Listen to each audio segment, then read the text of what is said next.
You know, I really wish they would get rid of this stupid ass Ask Manlander storyline. I just find it dumb. And I just feel like Nathan and Maxie as a couple, for me personally, this is my personal opinion. I feel like Nathan and Maxie have run their course. Like, I just feel like it's time for a change. Like, it's time for Maxie to find somebody new who matches her, you know, her personality or whatever, and who can actually stand up for her. Because I just felt like throughout that whole scene, Nathan was all about Amy. Like, him and Amy was just sitting there so chummy. And even Maxie noticed it. And it bothered her, obviously.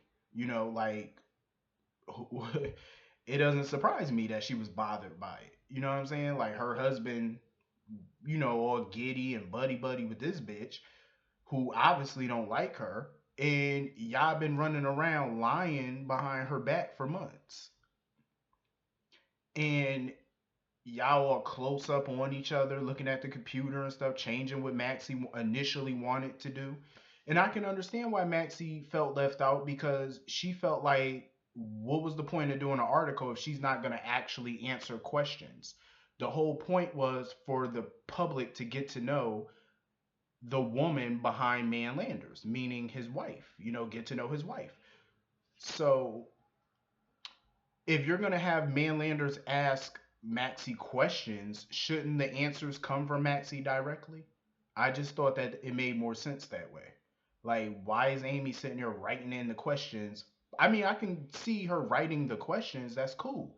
But not only is Amy writing the questions, this bitch writing the answers. And Maxie looked at that shit, she was like, I wouldn't say none of this shit. But she's sitting there talking about, oh, this is what my readers want to see. Okay, but that's for the Crimson article. It's not directly for your readers because you're not giving your readers any advice. You're getting to know the wife of Man Landers. How else are you supposed to get to know the wife? The only way you're supposed to get to know the wife is by actually getting the answers from the wife, not a ghostwriter. I just felt like that was stupid, and I agreed with Maxie on that. Let her answer the questions. I can understand if you were giving out advice and stuff like that to your readers and all that. I get that you're giving out advice or whatever, but this is not an advice column. This is them getting to know her. So she should be the one really answering the questions, not having a ghostwriter write the answers for her. I just found that very stupid. And even Maxie found it stupid and she was annoyed by it. That's why after Amy left, she deleted the questions, she deleted the answers and wrote her own damn answers. Shit that she would actually say. I was like, I'm not mad at that. Nathan, on the other hand, of course, was upset about it because he was like, no, you should have just left it as is. But that wouldn't be a real article, though. It would have just been dumb. And now it's so funny how Nathan and Amy want to sit there talking about, oh, we're committing fraud, whatever. Motherfucker, y'all was committing fraud from day one when y'all started this shit. Now y'all were going about it for months. Now that y'all made y'all money off of it for her brother's care, now y'all want to stop and y'all don't want to commit fraud now. What the fuck you think you were doing these last few months? Fraud. You're already committing fraud. Why not keep the shit going? But Maxie asked you to do it. Now y'all don't want to do it. So she basically had to demand that they do the shit just for them to do it. Cause she basically blackmailed their ass into doing the shit. Not technically blackmailed, but you know what I mean. She demanded it and she basically kind of emotionally blackmailed them into doing it. And I don't blame her. Shit, she needed it for her career.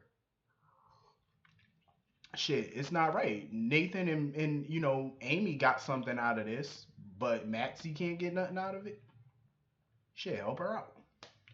Her career was on the line. But I just find this whole thing just to be completely stupid. I feel like Maxie should definitely get a better storyline than this. Like, seriously. I know some people don't like Maxie. I like Maxie. She's been on the show for a long time. She's basically a legacy character on this show. And I feel like she deserves something a little better than this shit. This ain't even Maxie's storyline. This is pretty much Amy and Nathan's storyline, pretty much. Maxie is just a featured guest on this storyline. Like, basically, if you want to put it that way, she is. Maxie needs to have her own shit. Now, I need to ask this question. Am I bugging? Or was there always a fireplace in Maxie's apartment? I feel like I haven't seen Maxie full apartment so like I haven't seen her apartment in so long. I forgot that there was a fireplace in her apartment. I thought they just added that. Cause I seen it, I'm like, who fucking apartment are they in? Then I looked, I said, oh, they in Maxie apartment, and I see a fireplace. I said, since when she get a fireplace? I forgot all about that fireplace. I ain't seen it in so long. Um, so anyway, Alexis went to go see Julian. He all fucked up, banged up, and he was wondering why she was there or whatever. But he figured Scott told her or whatever, which he told him not to do. And Alexis told him all about Sam and the two Jasons and all that. And then Alexis told him about something she didn't feel comfortable telling Julian Sam's business. I can understand that, but at the end of the day, and this is just my personal opinion, he has a right to know. Even if Sam hates him or whatever, I just feel like he has a right to know what's going on with his kids. He does have that right. He is still their father. Yeah, he didn't raise her, but neither did Alexis. Alexis didn't raise Sam either. Neither one of them really met Sam until she was an adult anyway, but still, you're still a parent, so you're still gonna want to know what the hell's going on in your kid's life, even if y'all not on speaking terms. You're still gonna want to know. So I have no problem with Alexis telling Julian. Is it her business to tell? Especially to Julian? Not really, but he, like I said, that's her father. He has a right. Um, you know, I feel like this is not over between Alexis and Julian. Definitely not. Um, Alexis was asking Julian all these questions about who beat him up and why they beat him up. Are they targeting him? He didn't really want to get her involved in this situation. I think there's more going on than what he's saying. I don't think it's just the prison ass whooping. I don't think it's that. I think it might be a little more to it. That's my gathering from this episode. I just feel like it's more to it, especially with that big guy. After Julian got done talking to Alexis, he was on his way back to his cell when the dude just shoulder blocked him and knocked him into the fucking wall. Like he hit him hard as fuck. I said, damn. He almost knocked Julian to the damn floor. And then the way he looked at Alexis, the guy looked at Alexis or whatever, the guy who hit Julian, he just stared at Alexis like with this sinister looking look. I was like, oh hell no, something going on up in here. Alexis was looking at horror. Like she looked frightened when she seen that. She just looked like she wanted to bust through that glass and just protect her dude. And I don't blame her. People can say whatever they want, but at the end of the day, I feel like Julian and Alexis belong together. Definitely they do. They belong together. I feel like there's a lot of chemistry between them. And I feel, you know what? It's so funny because William DeVry recently did an interview with TVInsider.com and I read the interview. And I agreed with him. I think Julian being in Alexis' orbit is good for both of their characters. And it resurrected Alexis's character. Now she has a storyline of her own. She's driving her own storyline. She's not a feature on anybody else's storyline, which is good. It's been a while since Alexis really had her own storyline. And it's funny because William DeVry said how, TV Insider, whoever was interviewing him, they said that they asked him about it. They said, how come Sonny, people basically kiss Sonny's ass, but Julian is always condemned for what he does. But Sonny is, in the same boat as Julian, if not worse than Julian. William DeVry said he don't understand that shit either. He said he don't get why Julian gets so much hate and Sonny gets so much praise. He said he don't get it. He was like, Sonny's a mobster. He's in, he's committing a crime every day, you know? And people, and Julian was like, William DeVry said, yeah, Julian ordered a hit on Duke Lavery. But he said, shit, Sonny done ordered 30 hits. He said, look at Sonny. He done ordered a lot of hits on people. I agreed. So yeah, William DeVry, he was just saying like he was he don't get the hate that his character get, but the praise that Sonny get. I don't blame him. It is what it is. I don't blame him. I never understood it myself personally. Um, so yeah, that whole scene was crazy. Like I feel bad for Julie. Like he got it rough in prison.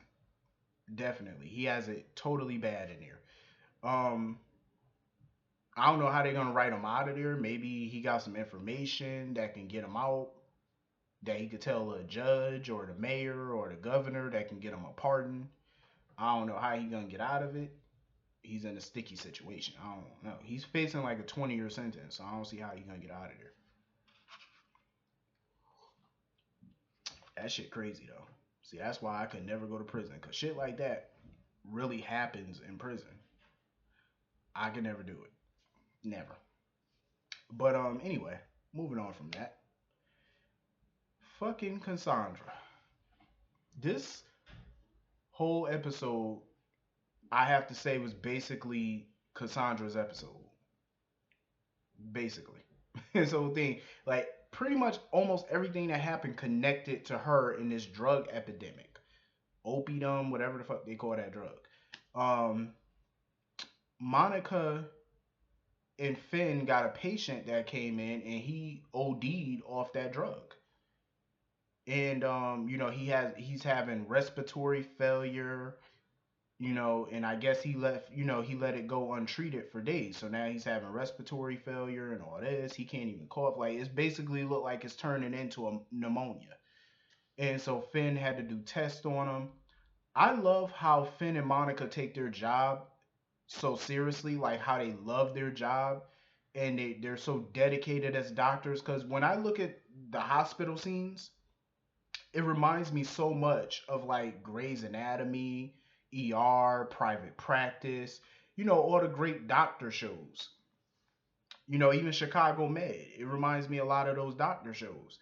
And Monica loves her job, you can tell, because she's so frustrated with this drug epidemic. It's happening all over the world. It's happening in Port Charles now, and she's pissed. And Cassandra is the forefront of all of this. She's the head of it. You know, and Valentine is such a dumbass. He's sitting there telling Anna, "No, I'm not gonna help you. And if you don't back off, I'm gonna tell Cassandra that you're investigating her and that me and you know each other." I said, "You got to be kidding me." I said, "Really?" So you say that you're upset that these drugs are in the country, you're pissed that they're in Port Charles, but you're in a position to help stop it, and you refuse to help stop it. For what? I get that he's trying to protect his wife, he's trying to protect his daughter. I get that. But all Ian is asking him to do is spy. And Valentine can do that without getting detected because Cassandra wants him in her organization. So he's in the best position to get information. Anna doesn't have any other way to get information without somebody being on the inside. Now she can't send somebody from the WSB in there. He would whoever she sends would get made. It got to be Valentine. He's a criminal. He's worked with her in the past. She trusts him and she wants him in the organization. He's the best person to be in there. And I understand why he's refusing because of his daughter, but think about it like this. What would happen if Charlotte were to get her hands on that drug? Because remember, the drug is not only going to adults, that shit is being sold to kids. It's being sold to people even in college. PCU right now, they got college kids in PCU ODing off of that shit. That's what Jordan said. That shit is running rampant on the campus right now. And he's the best person to help stop it. He's in a position to help. Now, what if that drug trickles down to the junior high kids? What if that drug trickles down to the elementary school kids? You know what I'm saying? What if that drug trickles down to them? What's gonna happen if your daughter gets a hit of that drug and you could have stopped it? You know what I'm saying? It can happen. I read about shit like that all the time, man. Kids taking drugs and shit. It happens. And I'm glad GH is actually shedding the light on this drug epidemic because it's real. That's how it is in real life too. Crack, heroin, that shit is lethal. And it's a shame because kids is getting it. But Cassandra, what pissed me off about Nina was she don't even know Cassandra. This woman is a perfect stranger. Come up to your table and you gonna tell her, "Oh, have a seat, let's talk." You don't even know this woman. You don't know this woman from a can of paint. And you gonna let her sit down, shoot the breeze, and take selfies with you? You don't even know her. And you taking selfies with a complete stranger, telling her all your business. I was like, damn, y'all that naive? Cassandra didn't even have to put in no work to sit down and get a selfie with them. All she did was come up with a little story, and it wasn't even that, convincing of a story. It was just like a little story to get in, saying that she used to, do ballet and skate because she saw that Charlotte was skating. And Charlotte said that she did ballet and stuff. So that was her in. And she had her henchman taking a video of it. And she texted Valentine or whatever to let him know, to come to the Metro Court and meet her. And when Charlotte and Nina left, she showed Valentine the pictures and stuff like that. So Valentine basically agreed to work for her in the organization with this drug because she has that information about Claudette, and she's willing to tell Nina and Charlotte about what he did to Claudette. So he wants to keep that secret. My whole thing is, isn't Claudette alive? She had a newspaper in her hand with a recent date on it. So if she's alive, what the hell did happen to her? Cassandra, cold ass bitch. Oh, she cold. She's selling drugs. People dying from college kids are dying from this, and Cassandra could give a damn. She could care less as long as she making her paper. That's some cold blooded shit right there. The fact that college kids, people in their 20s, 18, 19 are dying and you don't care. Damn, that's some cold shit. Like that almighty dollar right there. That should have changed you. And so apparently the dude who OD'd at the hospital was Chet. Because remember, Amy couldn't get in touch with her brother. And that's why she had a little bitch fit today with Maxie. Because she couldn't get in touch with her brother. She didn't know where he was. Couldn't get an explanation. So the dude in the hospital was her brother Chet. And she was shocked when she seen him. So he was the one taking that drug. He was on that drug too. I said, damn, that's some cold shit right there. And there's one other thing I wanted to mention with the whole Sam situation and stuff too. How come we're not seeing Lucas? We're not getting no scenes with Lucas and Sam. Ever since they found out they were brother and sister, um, it's like they get no scenes. I'm like, why are they not getting any bonding scenes? Sam has been going through all this craziness, and Lucas has not been here. Has he even met Scout? Like, Scout is what, 7, 8 months old, 9 months old? He hasn't even met his niece. Like, what the hell is going on? Then off screen, we hear that Scott and not Scott. We hear that Lucas and Brad are talking about adopting a baby. That would be a dope storyline if we could actually see that storyline unfold. Same sex couples adopting a child. That would be a damn good storyline. Why are they not putting that on screen? We should be getting that type of storyline, yet we're getting Manlanders for 10 months. What the fuck? Why? I'd rather see some shit like that. That's more interesting and it's more current. You know what I'm saying? That's what's going on in the world right now. Same sex couples adopting, you know what I'm saying? Show the struggles of it. You know what I'm saying? I think that would that would get people to watch more when you show real shit like that. You know what I'm saying? I just feel like they should do that. What's wrong with seeing a same sex couple trying to adopt? You can get a good story out of that. Seeing the struggles of them trying to get the child and then they finally get the kid. You know what I mean? I would love to see them go through that process. I think that would be so dope, yo. That's a total missed opportunity that I feel like, it's not totally missed if they just put it on screen now instead of just mentioning it in a passing scene with Valerie and Bobby. I just feel like that's stupid. I think she said that to Laura actually. But yeah, I just feel like it's dumb, man. You come up, you got a great storyline like that, and you're wasting it with this man Lander shit when you could be doing something better than that. Come on now, get it together. But yeah, was a fairly decent episode. I think this drug storyline is a pretty dope storyline too because you can see that it's pissing everybody off. Anna's pissed off about it. Monica, Finn, they're all just so bothered by it. And I'm happy that they're playing this one out, at least on screen, because this is something else that's going on in the world too with these drugs. You got people ODing off this stuff, and they need to find out who these suppliers are so they can shut that shit down. I like it. Hopefully they keep it up and we get some good story out of it. Cause I'm digging it so far. But this was a decent episode.